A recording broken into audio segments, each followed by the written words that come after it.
But I guess I would watch comedians on TV and see them on Carson show and stuff like that. And I did have these little inklings like, wow, wouldn't that be a trip? Like up there, telling jokes, holding a microphone.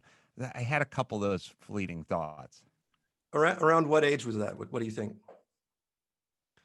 God, I was probably listening to Dr. Demento radio playing, Weird Al songs when I was, 10, 11, 12. And Uh-huh.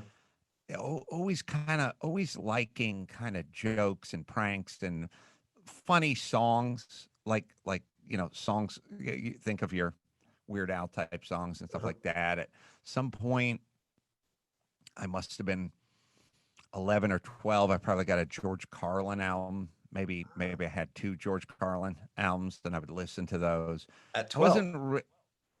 Yeah.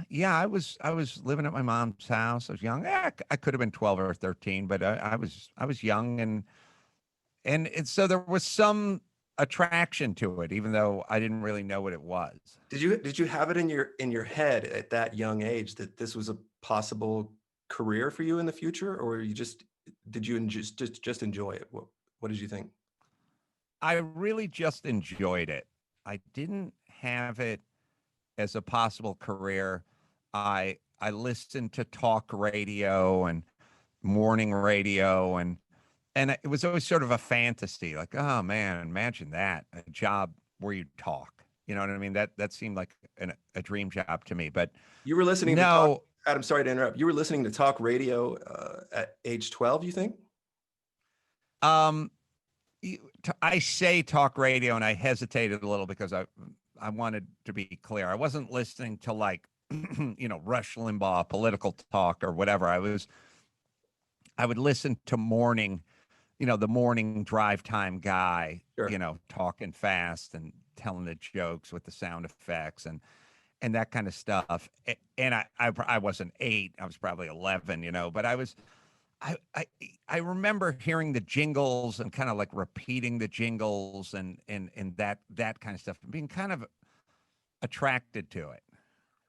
Who were some of the people that you were listening to early on the radio? Well, You said Dr. Demento, and who? yeah, it would have been Dr. Demento like Sunday nights.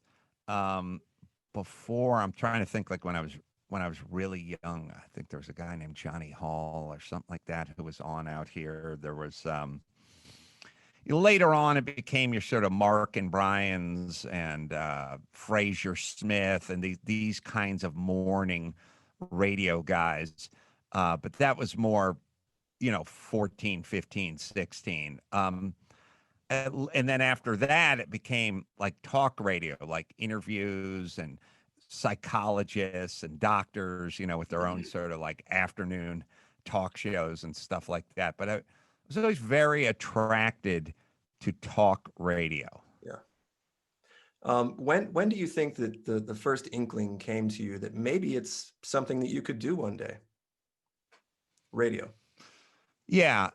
So for me, and I may be a little different than most in this process, I knew I could do it at a fairly young age. I knew I was capable of doing it. I knew in high school or just after high school, just out of high school, I definitely knew that I could do that.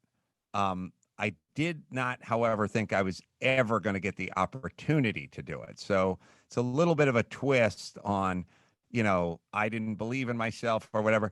I kind of did believe myself. Yeah. I just didn't think I was ever going to see the inside of a radio studio.